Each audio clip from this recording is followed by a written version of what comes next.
I reluctantly left my in-laws' place, dreading the fact that I had to visit the person I really didn't want to see, my mother-in-law. She's the mother of my beloved spouse, but I just don't get along with her. As soon as we got to my in-laws' house, my daughter started crying, maybe sensing my discomfort. The more I tried to calm her down, the louder she wailed, almost as if she could feel my frustration. Then, unexpectedly, my nephew, the son of my brother-in-law, piped up. "Do you know why the baby's crying?" When my brother-in-law asked him, my nephew confidently replied, "Yes." Little did anyone know, that answer would later alter my destiny. My name's Willow, 29 years old. Ken and I have been married for 2 years, and we clicked from the start. We're more like best friends than anything else. Ken's mom, however, isn't a fan of our bond. She's made it clear, not directly, but through her actions, that she's not fond of me. Whenever we're alone, she makes sure to give me a hard time. It's like she's protecting her son, Ken, fiercely. When we visit her, she gets visibly uncomfortable when Ken and I chat. But it's only when we're alone that she unloads her disapproval. She doesn't hold back, saying hurtful things about how I shouldn't be affectionate with Ken in her presence because I'm not family like she is. She goes as far as wishing Ken would divorce me. It's all so harsh that I'm left speechless every time. It's tough realizing my mother-in-law harbors such strong negative feelings toward me. I really want to build a good relationship with her, but this situation isn't helping. I've kept it from Ken, thinking it might make things worse. Looking back, I should have discussed it with him and created some distance from his mom early on. But I was so desperate for her approval. Things got even more complicated 6 months into our marriage when my mother-in-law started obsessing over grandchildren. It was like she couldn't let it go. One day, out of the blue, she said, "Willow, I think our family needs a boy as the heir." Everyone, including Ken, froze. Ken, bless him, stood up for me, telling his mom it wasn't okay to pressure us like that. He reminded her that having a child is a blessing, not a race, and our timeline is our own. Even though Kyle and his wife had a baby early in their marriage, it doesn't mean we have to follow the same path. He kindly asked his mom not to interfere too much. Despite my husband's efforts, my mother-in-law remained unimpressed. I chose to ignore her occasional icy glares. Kyle, Ken's brother, had tied the knot 5 years back, and soon after, his wife got pregnant, giving birth to a son, Billy, who's turning 4 soon. Billy adores being around us, and I can see him grow every time we meet. But what's remarkable is that Billy's words have been like a lifeline for me more than once. It all began when Billy was just 2.5 and started talking. One day, as I was about to leave my in-laws' place, Billy piped up, "Auntie, you should take a different road when you go home." Surprised, I asked him why. He replied, "The usual way isn't good. Take a different road." So I followed his advice that day. My husband had been drinking, so I had to drive. As I drove home, Billy's words echoed in my mind, leading me to take a different route. The next day, I was shaken to the core when the news reported a major accident on the exact road I was supposed to take the day before. I dropped the mug I was holding in shock. When I recounted my conversation with Billy to my husband, he dismissed it as mere coincidence. But Billy's comments continued to unsettle me. He never showcased his abilities in front of my husband or mother-in-law. It made me wonder if he possessed some kind of magical powers. One day, I decided to confide in my brother-in-law, Kyle. "Kyle, can we talk about Billy?" I asked, noticing a flicker of understanding in his expression. He took my arm and led me away from the others, speaking in a hushed tone.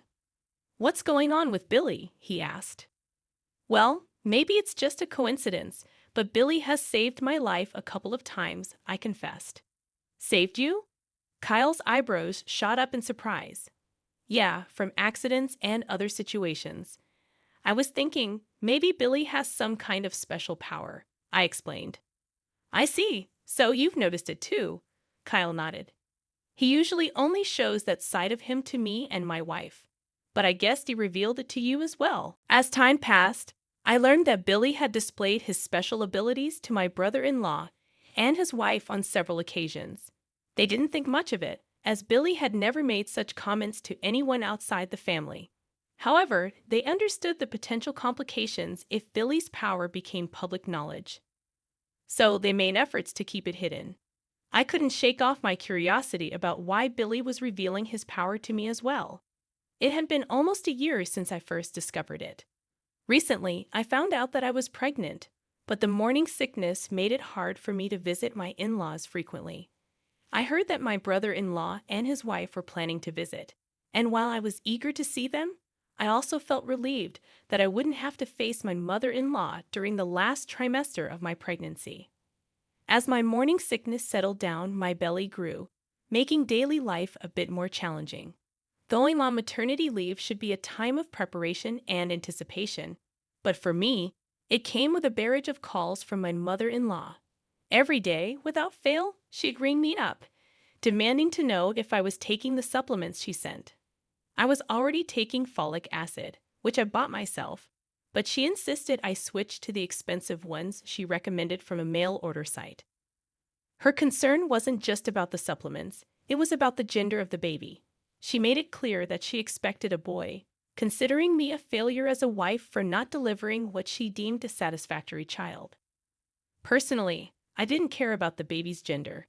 All I wanted was a healthy child. But my mother-in-law was fixated on having her way, right down to the gender. Dealing with her pressure was mentally exhausting. When I eventually told her the baby was a girl, she was furious. From then on, her harassment escalated. She insisted I take the supplements she sent, bombarded me with books on preparing for a second child, when I hadn't even given birth to the first one yet, and continued her daily calls. Her words turned increasingly cruel, filled with heartless abuse. She called me a worthless wife, regretted allowing us to marry, and even suggested I divorce her son. It was relentless and deeply hurtful. After giving birth, I found myself worn out both physically and mentally, haunted by my mother-in-law's hurtful words.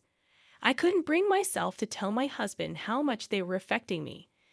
I didn't want to burden him.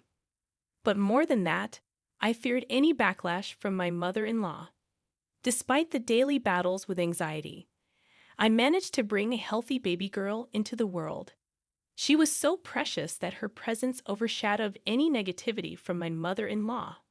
1 month later, my husband drove me to my in-laws' house to introduce them to our daughter. Alongside my brother-in-law, his wife, and Billy, I hoped to see my father-in-law and reconnect with them after some time apart. As we approached their house, I felt a knot of apprehension. I dreaded facing my mother-in-law's words again, but more than fear, I was eager to reunite with the rest of the family. Yet, the closer we got, the harder it became for me to walk, anticipating what my mother-in-law might say this time. I couldn't shake off the worry about her potentially hurting my daughter as she grew older. That thought weighed heavily on my mind. Despite my reluctance, I made my way to my in-laws' house. Thankfully, it was my brother-in-law who greeted us, along with his family, who had arrived earlier. My mother-in-law was busy playing with Billy in the living room when she noticed us. Suddenly, my daughter started crying, seemingly out of nowhere. My husband was concerned, but my father-in-law tried to reassure us, chalking it up to the change in surroundings. I did my best to calm my daughter, but she wouldn't stop crying. My mother-in-law let out an irritated sigh and muttered, "This is why girls are trouble."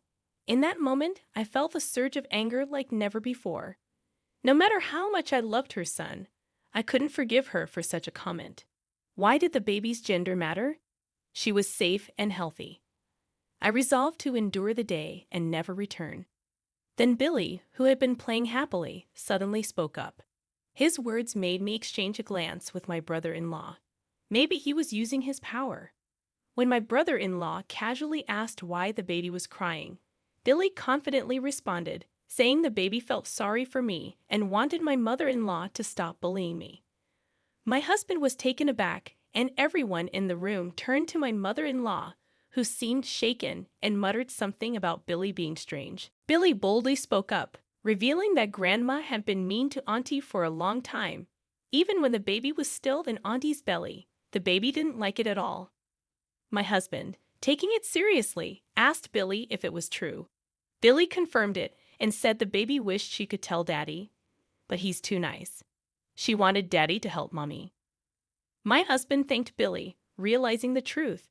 He gave Billy a gentle smile before turning to his mother, his expression changing. He didn't care about her excuses and confronted her, demanding the truth. She denied it, trying to make me cover for her. But in that moment, I remembered all the times she had treated me poorly. It was time to speak up. I looked my husband in the eye and confessed that his mother had been bullying me since we got married. I knew it, but I was scared to tell him.